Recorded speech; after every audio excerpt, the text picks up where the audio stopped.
I think now we are live. Hello, everyone who is coming today for our session. Welcome to Airfocus's event today. Let's give ourselves one more minute as more people are settling in. And meanwhile, please do not hesitate to let us know where you are joining from and how the weather is where you are now on a on the chat tab. And I'll do a little bit introduction about myself. I'm Ala, and I'm a junior marketing manager at Airfocus. It is my first time moderating an event here, so please excuse my excitement. Most of the time, I'm in the chat box, but today here I am on the stage.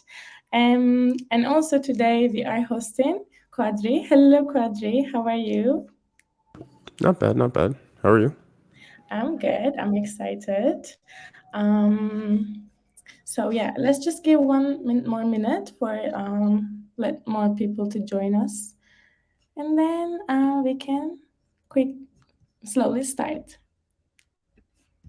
I am also joining from Istanbul, and today the weather is like spring here, so it's a good day for hosting an event today. Where are you joining us from, and how is the weather there?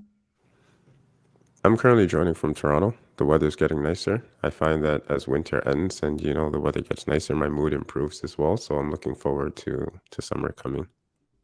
Oh, that's good to hear.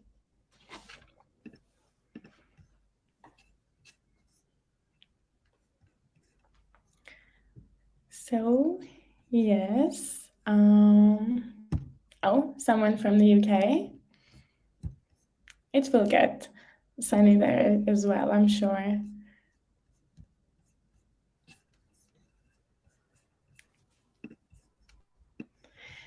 Mm, it's too past. Maybe slowly we can start, Quadri. Maybe you can start with a quick introduction of yourself, and then we can start the presentation. Sounds good. So thank you everyone for attending today's webinar. We're going to talk about building a winning product strategy for business success. Now, a little bit about myself, but before we get into that, here are the topics that we are going to cover today. So basically, we're talking about product strategy, starting by understanding what exactly is product strategy and what importance does it play, especially within a product management function, because the two go hand in hand. Product strategy is pivotal to product success. We're also going to talk about the benefits of product strategy. What are the benefits of having a defined product strategy in place? But then, along with that, if we're talking about this topic, we want to provide some insightful feedback and likewise insightful steps with regards to creating a winning product strategy. So, we're going to discuss what the key elements are, the two key elements, but then likewise what should be considered prior to that, the product vision. And then we're going to talk about the 5 types of product strategy. What are the 5 different types of product strategies, and what are some examples of companies that basically implement each type? And the last one as well. We're also going to talk about after that how exactly you execute upon your product strategy and what those artifacts should be once your product strategy is defined.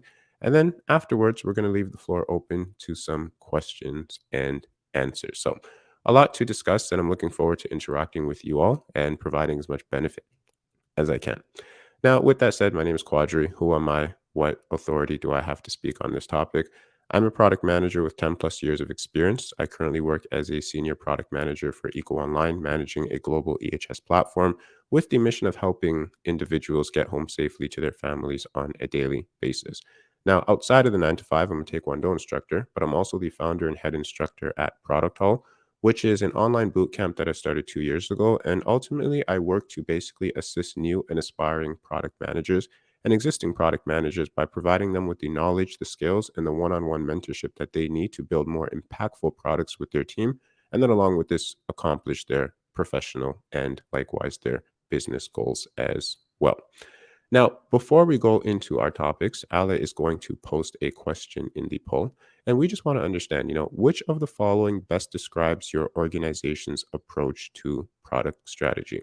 At Airfocus, we're constantly focused on basically providing beneficial resources to the product community. So the more information we have with regards to our attendees, the more we can continue to service the product community's needs. So just take a quick second to answer the question, and then we are going to move forward. I just submitted my vote. All I right. believe like, when it comes to product strategy, like how good as it is though, but always there is a room for improvement. Yeah, because like whenever I read product strategies, I really like, okay, this is the best one I see, and then I see, oh no, this is better now. So I think like there is always room for improvement when it comes to product strategy. I agree with you. And that's because things are always changing in the market. Companies are always learning. Your competitors are always up to something. So even though you might think that your product strategy is defined and good to go and you're following up with it, you should always, and we're going to speak about this as well, revisit it and improve it when you find the opportunities to do so, especially if you find that there are ways to modify it to assist you with reaching your product and your business goals. So let's get started. If we're talking about product strategy, what exactly is product strategy? Basically, it's a plan to develop or support business goals, stand out in the market with your product, and basically make the company's vision a reality. Now, keep in mind there's some keywords that are highlighted here. We're talking about a plan. So you're basically determining beforehand what you want to do, why, and how you're going to go about accomplishing it. You have goals, which is also a key component of your product strategy. And then along with this, as it says, stand out in the market. When you're in a competitive market with multiple options that your customers and users can basically choose from, what are you doing to differentiate your product and make it unique so that you can basically accomplish your goals? And then, along with this, when you think about your company vision and making it a reality, products are built inside companies. Product managers work inside companies. So, your product strategy must be directly aligned with your business strategy, which means, of course, that the business or the company strategy must come first. Now, with that said, now that we've defined product strategy, what are the benefits of having a product strategy in place? Number one, it makes your team more focused. For those of you who work in product management, you understand that there are constantly new requests that are coming in from customers. Your competitors are always up to something new. There are new innovations that are happening in the market, right? When you have a defined product strategy, you can leverage it to determine which specific initiatives do you want to pursue? And likewise, what are the ones that you're going to leave on the back burner and come back to later? Whether you'll revisit them in the future or they're a definite no. Having a defined product strategy also basically helps you define your product. There's tons of competition in the market. You might be a first mover in your market, but of course, with first mover advantage, there are always copycats that come. And sometimes they might come with other unique value propositions for your customer base. With a defined product strategy, you can clarify your specific value proposition and basically set your product apart from your competitors. Likewise, with a defined product strategy, you have cross team alignment. Product managers, one of the key functions that they have is supporting the stakeholders that they work with, being a quarterback to them. So, as you're working with development, as you're working with product marketing, as you're working with sales, business development, etc., when you have a defined product strategy, you can ensure that all of the cross functional team members that you work with are on the same page. Who are our target customers? What are the company goals that we're working towards? What are the key initiatives that we're working towards and why? So, again, you have a focused team, a defined product to set it apart from the market, and likewise, the key stakeholders that you're working with are also all on the same page with regards to what are the key priorities and why. Now, a question that is asked is, product strategy sounds nice, but what role does it play? What function does it play in product management? There's a senior product manager that I know. We used to work together when I used to work at Tiny Hearts, an app studio here in Toronto that was purchased by Shopify. And I brought him in to speak to our students and share his experience. And one of the key things that he said is now that he's in a senior role as a product manager, he has found that product strategy plays a huge role. Not that execution is not important, but if you really want to set yourself apart and get ahead in product management, the higher up you get up the career ladder, the more importance that product strategy plays. Because when you think about product management, some people basically boil it down to strategy and execution. But then along with that, stakeholder management. So product strategy is a cornerstone of product management. It's huge because before you even work with your team to build new features, launch new features, etc., and products, you need to define what are you building, who are you building them for, and why. And if we think about product management as a whole, all of the tasks and responsibilities that product managers have boil down into one of the following three: being customer focused, making data driven decisions, and supporting stakeholders. You will understand who your target customers are with a defined product strategy. Being customer focused, you'll be able to make data driven decisions with a defined product strategy. Likewise, leveraging your data to ensure that your strategy is actually benefiting your products and likewise your organization. And then, along with this, supporting stakeholders with regards to ensuring that everyone's on the same page and you're all focused on the right initiatives. But again, it starts with your product strategy, which is key to the product management function. So, with that said, what are the elements of a winning product strategy? There are two, though I know you see three on this slide here.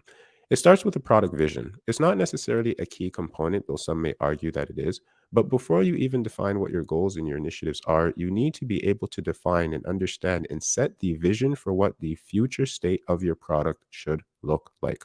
So you start with the product vision as a cornerstone. Then you go into defining the specific product goals. And this is where you're basically measuring the progress of how you are working towards the defined product vision. And thereafter, the key initiatives that you're going to pursue that are basically, hopefully, will have a large impact on the goals that you are trying to achieve. So, product vision, product goals, and product initiatives.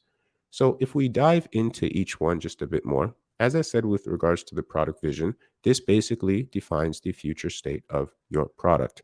One of the benefits of having a defined product vision is that it acts as a guide and likewise a key motivating force for your team.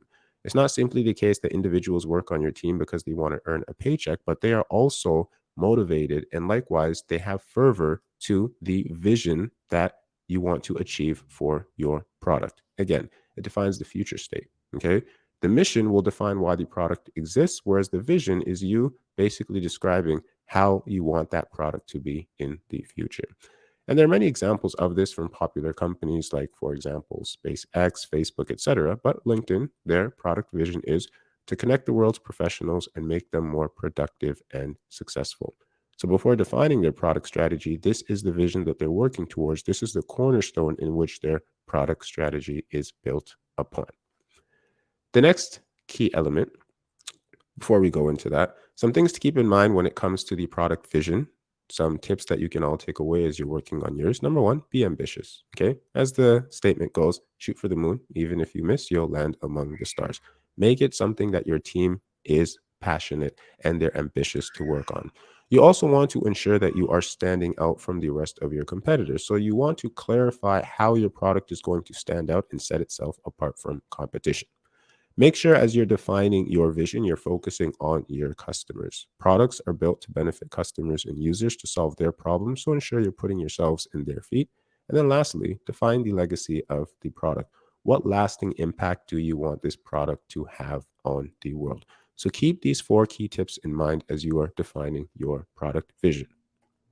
Now, moving forward, as I mentioned with regards to the product goals, this is you basically defining how you're going to measure the progress of working towards your product vision. Now, as mentioned, products live inside companies. Products are built by companies. Product managers work inside companies. So your product goals should directly align to the business goals, just like your product strategy should directly align with your business strategy.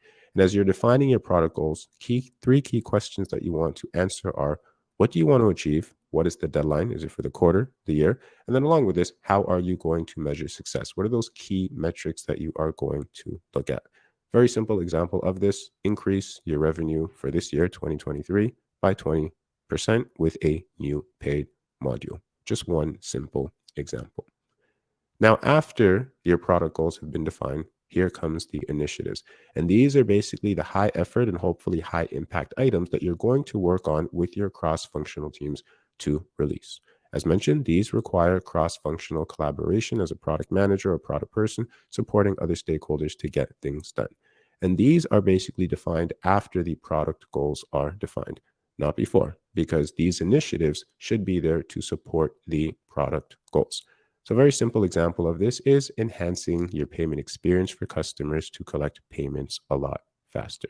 Just one example among many that can be given. Now, with this said, there are different types of product strategy that multiple product companies employ. Okay. 5 key ones, as you can see here. There's target customer, quality led, feature led, service led, and then likewise the low cost strategy. But there is one more as well, which we'll get to at the end. So let's dive into each one of these and see some companies that basically employ each one. So if we're thinking about target customer, this is whereby you have a product that is basically targeted towards a specific customer. While products can be built to serve multiple customers, you won't be successful this way. You cannot necessarily please everyone. So you need to think about who is your target customer or who are your key target customers.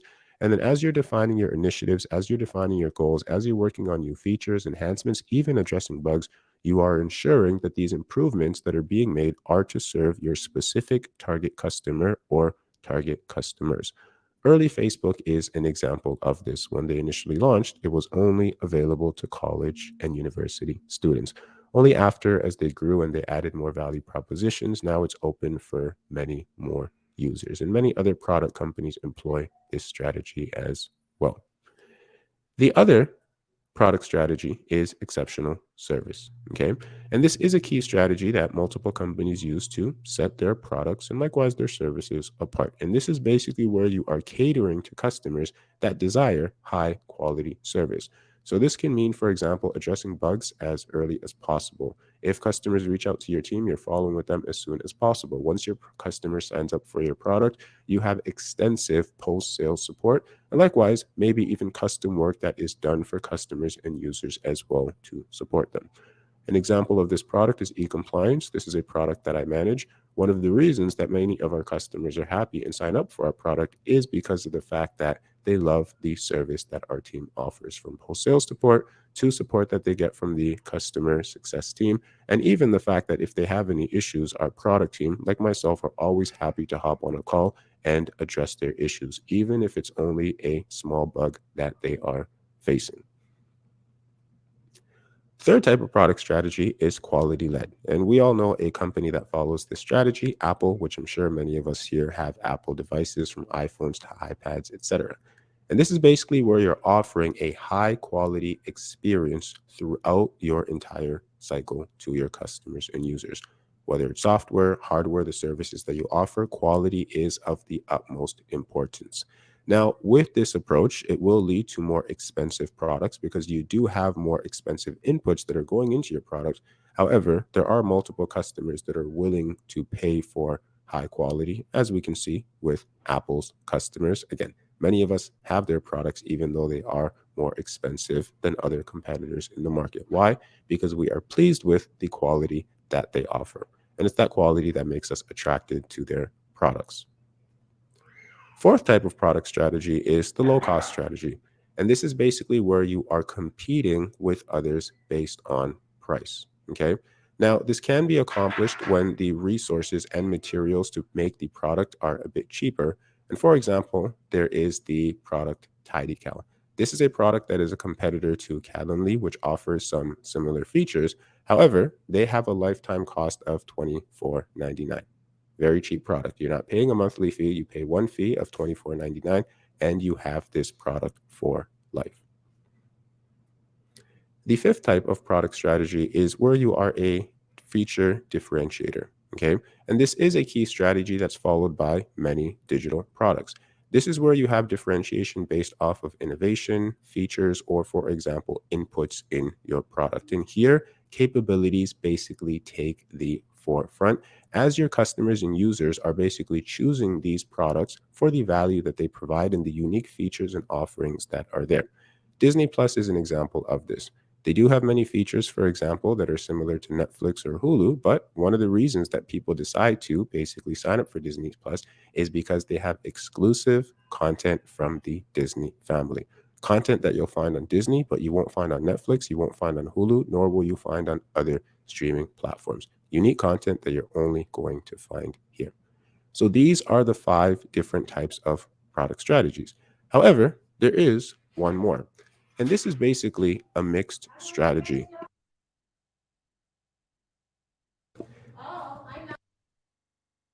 This is whereby you have many brands that do this that basically employ a mixed strategy. So, of the 5 that are available, you mix and match some of them.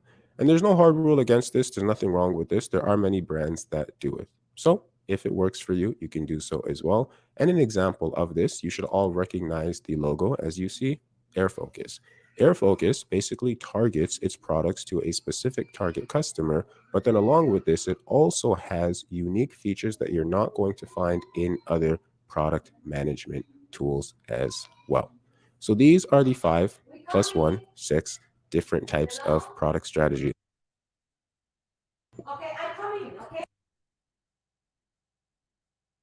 So here's a reliable product strategy framework that you can follow. And as you can see, there is the guide that you will all have access to that you can download.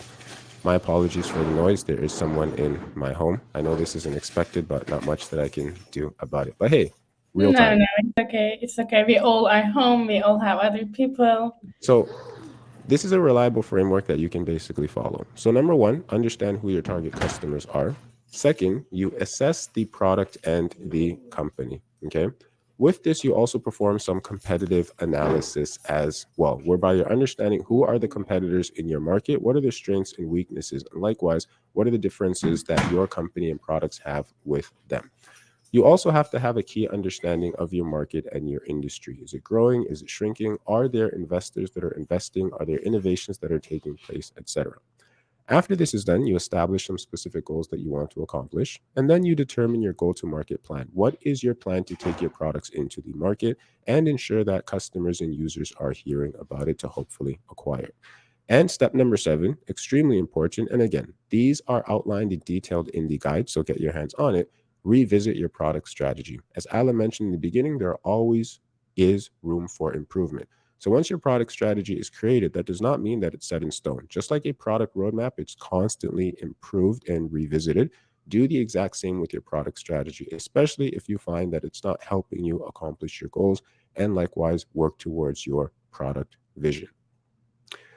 Now, when it comes to executing on the product strategy, once it's been done, your work is not complete. You define your product strategy, but there are some key artifacts that are going to be created thereafter. And here are some artifacts that you can use, and likewise, some of those that you should keep in mind to benefit yourself and likewise the stakeholders that you work with, especially your internal stakeholders.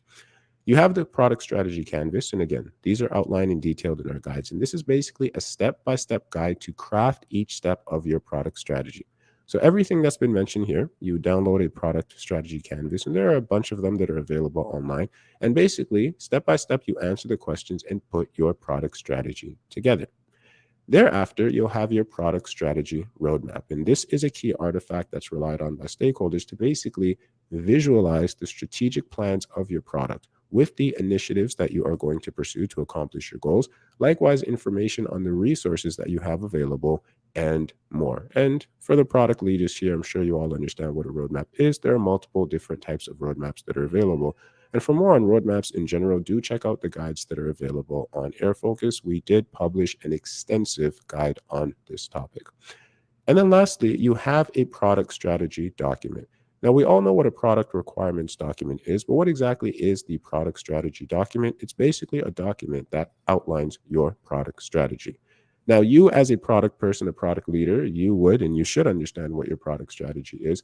But for new product people that join your team, or even new marketing individuals that join your team, they should also understand what your product strategy is. And that is the benefit of this document, especially for your internal stakeholders. New individuals that are joining your team and existing individuals, they can view this document and they have all this information handy. Again, one of the key benefits of having a defined product strategy is that there is alignment and a shared understanding with your cross-functional team members. Now, there are many questions that are asked when it comes to product strategy, and we've outlined these in the guides as well. And I'm just going to briefly go through some of the questions and answers here, and then we'll have one more poll and we'll open it up for Q&A. One question that's asked, and I've already answered this, there are 5 different types of product strategies, but can many of them use or be used at the same time? Yes. If we think about the 6th one, a mixed strategy. Nothing saying that you can't do it. This is a strategy that many brands and companies and products employ. So if this works for you, go ahead. But again, if it works for you, if it doesn't, modify it. The other question, how important is strategy for product managers? It's huge. Product management, again, strategy, execution, and stakeholder support. And as I mentioned initially, as you go higher up the career ladder as a product manager, strategy becomes even more important. It's not simply just about building things, but defining what are you going to build and why. The other question here is product strategy versus business strategy. Which one comes first? Products are built by businesses. The business strategy must be defined first because your product strategy is being built to support the business strategy, just like the product goals are there to support the business goals. Now, is there a specific framework that's used to develop product strategy? No, there isn't one specific framework. You can rely on the framework that I shared, likewise, that's in the guide. But if you find another one that works for you, you can also do that as well, or utilize that one as well. Now, another question that's asked is, how often should your product strategy be updated? Once your product strategy is defined, again, it's not set in stone. If it is assisting you with accomplishing your product and business goals, then great. If it is assisting you with basically achieving your product vision, then great. However, if you find that goals are not being accomplished, the vision is not necessarily being seen, then you should modify it. And then lastly, what needs to be in place before defining the product strategy? As I mentioned, you should have the company or business strategy defined, given that the product strategy is built on it. Have an understanding of the industry that you operate within. Is it growing? Is it shrinking? Innovations? What are investors up to? Also, your competition. What are your competitors up to? What are their recent releases? What are their strengths and weaknesses versus your products and your company? And then, along with this, information about your customers, demographic information, but then also thinking about jobs to be done in the value proposition canvas. Who are your target customers and what are their key pain points, their desires, and then likewise the needs that they have as well. Thank you all for listening. Now, before we open the floor up to questions, we have one more poll. And basically, we want to understand what are the biggest or what is the biggest challenge that you face when you basically develop a product strategy.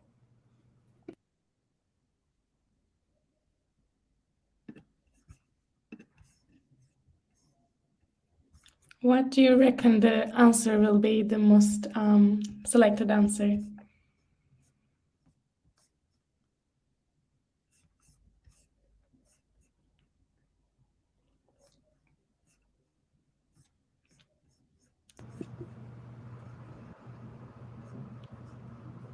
Okay, we're getting answers slowly. I'm also curious to see what the biggest challenge that many Well, face is. which one do you reckon will has the most what?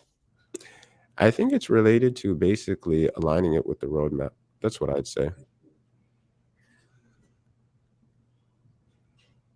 Okay, seems like it's prioritization, features, and roadmap is the biggest challenge that people face when coming up with a product strategy. So, do you have any tips other than what you mentioned in the presentation?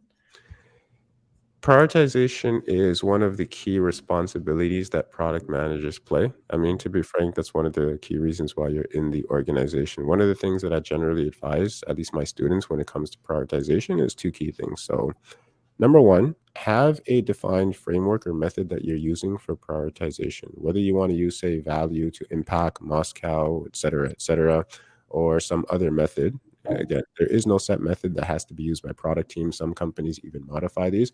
Whatever method or framework you use, ensure that it's clear to your team so that when you do get to the end of defining specifically what you're going to work on, everyone understands how you came to that decision.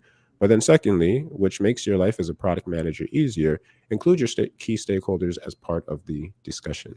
Because when it comes to understanding or estimating what the value may be to some specific pieces of work versus the effort, your stakeholders might have some information that you're not privy to. And ultimately, even though it is generally the product manager or product leader that will define what is going to be worked on, this is in collaboration with others. And the same goes for the roadmap as well. So if you understand what the business strategy is and you understand what the business goals are, then as you're defining and basically prioritizing what to address, if you have an understanding and estimation of effort to value, then with your team members, you can basically focus on the ones that will have maximum impact on the product goals and likewise company goals.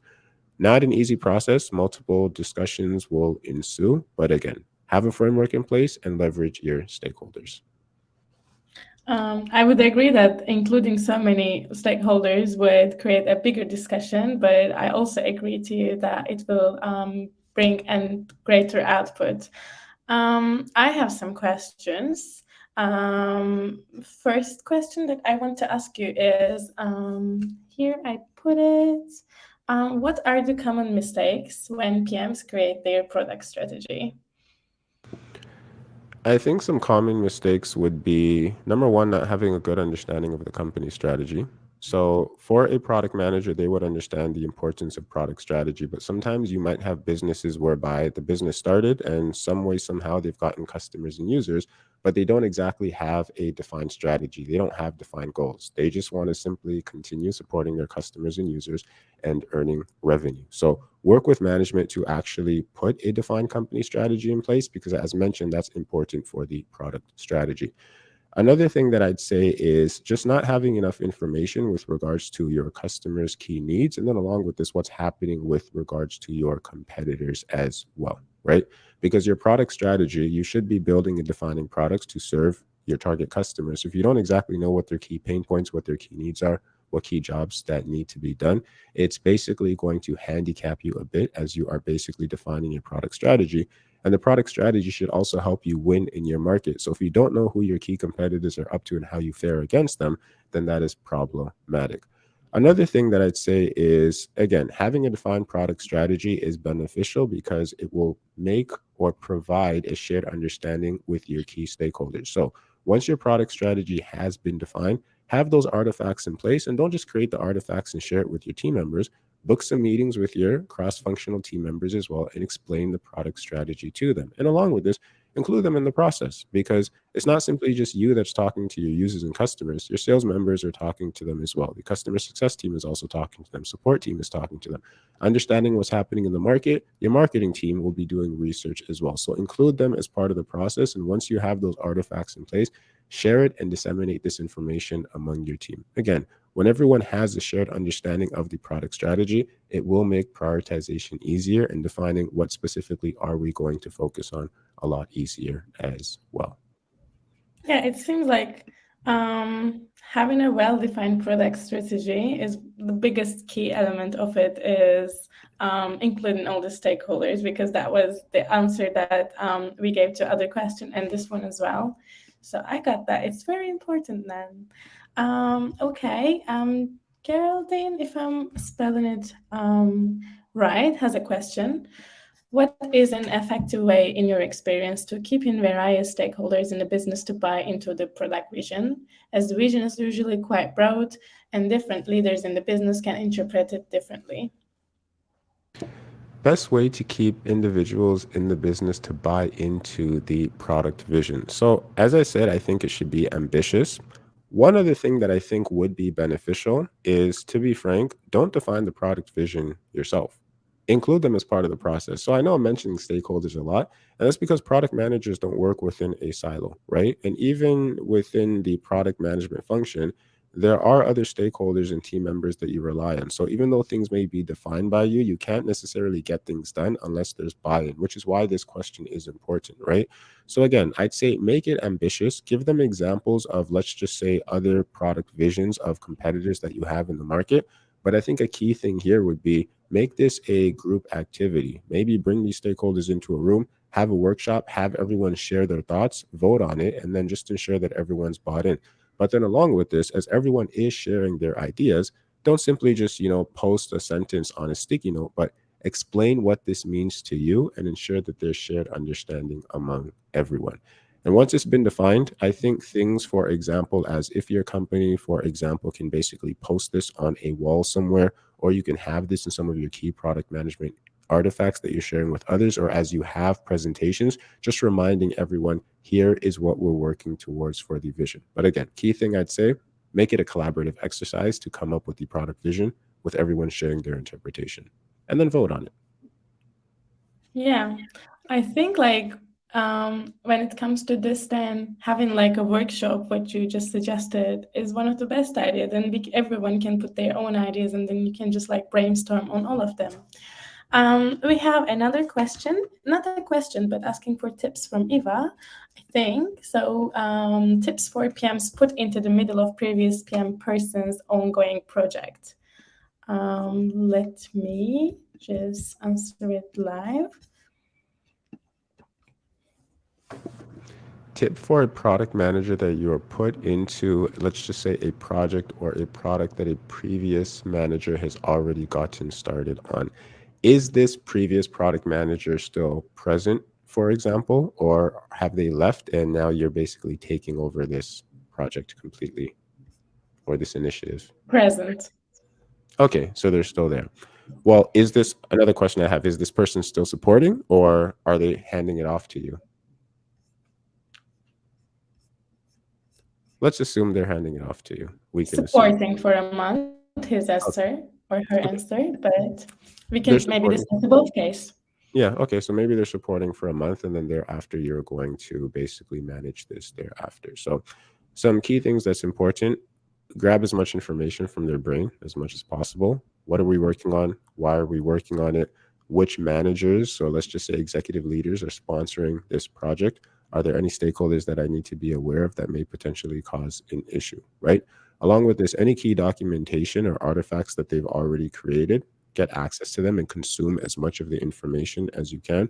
Also, understand who the key members on the project or the product are and basically how you will be interacting with them. And if there's anyone that they need to introduce you to, just so you can ensure that you have a positive collaborative experience with them, do so. But again, I think the key things are is generally when a product manager starts a product, there's a lot of information that might be in their brain that they haven't exactly documented or things they know that haven't been documented or shared.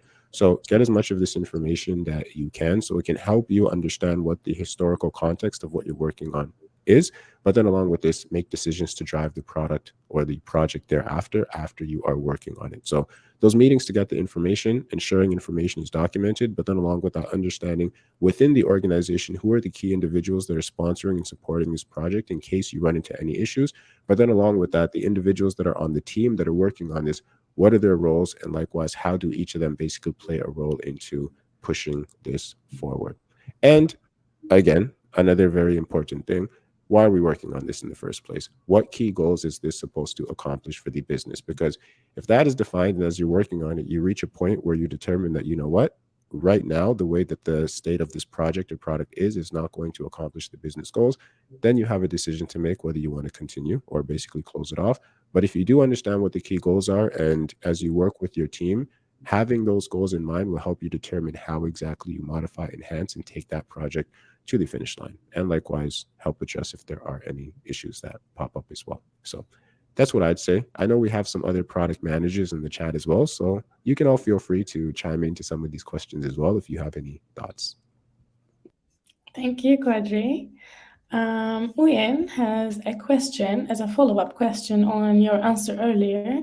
So she's asking to have stakeholders vote on your product vision. Different people have different grasps on product and the business strategy.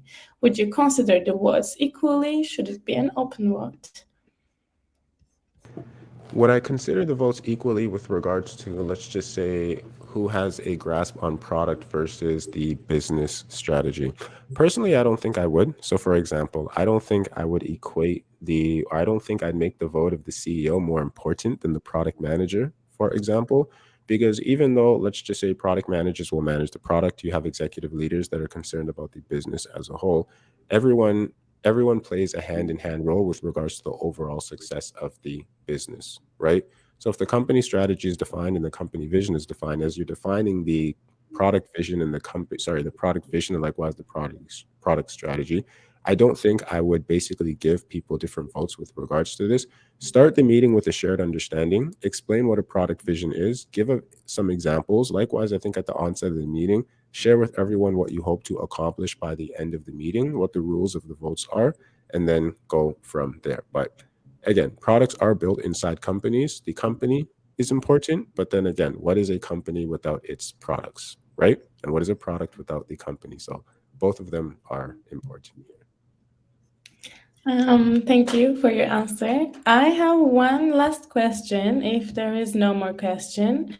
So the final question is, how do you balance short-term and long-term goals when developing a strategy? I want to learn the answer for this question because I know that we need to renew our product strategy for like quarterly, annually. But how do we align them with our short-term or long-term goals? So, when you are basically putting a product roadmap together, for example, you will have a mix of some of those low hanging fruits. And these are those items that are high value, low effort. So, they might provide a lot of impact with regards to, let's just say, revenue, making your product more innovative, more competitive, bringing in more customers, higher ratings, et cetera, et cetera. But they don't exactly take too long. But then, along with this, you're going to have those items that are high value, high effort, right? So, to be honest, I think it's just a prioritization game because when you're thinking about your goals, let's be frank, for companies, they always have goals that they need to accomplish for the quarter. They also have goals they need to accomplish for the year.